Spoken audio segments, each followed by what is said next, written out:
ಎಲ್ಲರಿಗೂ ನಮಸ್ಕಾರ. ಸಾಯಿ ಸಚ್ಚರಿತೆಯ ಮಹತ್ವವೇನು?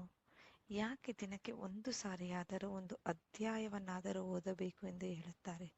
ಇದರಿಂದ ಆಗುವ ಅನುಕೂಲಗಳಾದರೂ ಏನು? ಈಗಿನ ಬ್ಯುಸಿ ಜೀವನದಲ್ಲಿ ಎಷ್ಟೋ ಜನಗಳಿಗೆ ಪೂಜೆ ಮಾಡುವುದು ಬಿಡಿ, ದೇವರಿಗೆ ನಮಸ್ಕಾರ ಮಾಡುವಷ್ಟು ಸಹ ಸಮಯವಿಲ್ಲ. ಆದರೂ ಈ ಥರ ಒಂದು ಜೀವನದಲ್ಲಿ ಸಾಯಿ ಸಾಯಿ ಅಂದರೂ ಕೂಡ ಸಾಕು. ನಮ್ಮ ಕಷ್ಟಗಳಿಗೆ ನೆರವಾಗುವ ಗುರುವೇ ಸಾಯಿಬಾಬಾ. ಸಾಯಿಬಾಬಾ ಅವರ ಸಾಯ ಸಚ್ಚರಿತೆ ಓದುವುದು ತುಂಬ ಸುಲಭ ಮತ್ತು ಅರ್ಥವನ್ನು ಮಾಡಿಕೊಳ್ಳುವುದು ಸಹ ಅಷ್ಟೇ ಸುಲಭ. ನೀವು ಭಕ್ತಿ, ನಂಬಿಕೆ ಮತ್ತು ಶ್ರದ್ಧೆಯಿಂದ ದಿನ 1 ಅಥವಾ 2 ಅಧ್ಯಾಯ ಓದಿದರೆ ಸಾಕು. ಬಾಬಾ ಎಂದಿಗೂ ನಿಮ್ಮೊಂದಿಗಿರುತ್ತಾರೆ ಮತ್ತು ನಿಮ್ಮ ಎಲ್ಲ ಕಷ್ಟಗಳನ್ನು ದೂರ ಮಾಡುವುದು ನಿಶ್ಚಿತ. ನಿಮಗೆ ನಿತ್ಯವೂ ಓದಲು ಆಗದೇ ಇದ್ದರೆ ಪರವಾಗಿಲ್ಲ. ಸಾಯಿ ಸಚ್ಚರಿತೆ ಓದಿ ಅಪ್ಲೋಡ್ ಮಾಡಿರುವ ಸಾಯಿಬಾಬಾ ಅವರ ವಿಡಿಯೋಗಳು ಸಾಕಷ್ಟಿವೆ.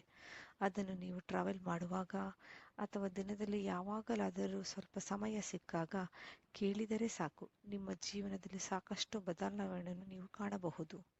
ನನಗೆ ಇದರ ಬಗ್ಗೆ ತುಂಬ ವಿಶ್ವಾಸವಿದೆ. ಬಹಳ ಸಾಧ್ಯವಿರದ ಕೆಲಸಗಳು ಎಷ್ಟು ಸುಲಭವಾಗಿ ಆಗಿವೆ ಎಂಬುದನ್ನು ನಾನು ನಿಮ್ಮೊಂದಿಗೆ ಮುಂದಿನ ವಿಡಿಯೋಗಳಲ್ಲಿ ಹಂಚಿಕೊಳ್ಳಲು ಇಚ್ಛಿಸುತ್ತೇನೆ. ಹಾಗೆಯೇ ನಮ್ಮ ಜೀವನದಲ್ಲಿ ಸಾಯಿಬಾಬಾ ಬಹಳ ಅದ್ಭುತ ಮಾಯ ಮಾಡಿದ್ದಾರೆ. ಅದರ ಬಗ್ಗೆ ಕೂಡ ನಿಮ್ಮೊಂದಿಗೆ ಹಂಚಿಕೊಳ್ಳುತ್ತೇನೆ. ಸಾಯಿಬಾಬಾ ನಿಮ್ಮೆಲ್ಲರನ್ನು ಯಾವಾಗಲೂ ಕೂಡ ಕಾಪಾಡುತ್ತಾರೆ. ದಯವಿಟ್ಟು ಚಾನೆಲ್ ಫಾಲೋ ಮಾಡಿ ಹಾಗೂ ಮುಂದಿನ ವಿಡಿಯೋಗಳಿಗೆ ಸಜ್ಜಾಗಿರಿ. ಓಂ ಶ್ರೀ ಸಾಯಿರಾಮ್.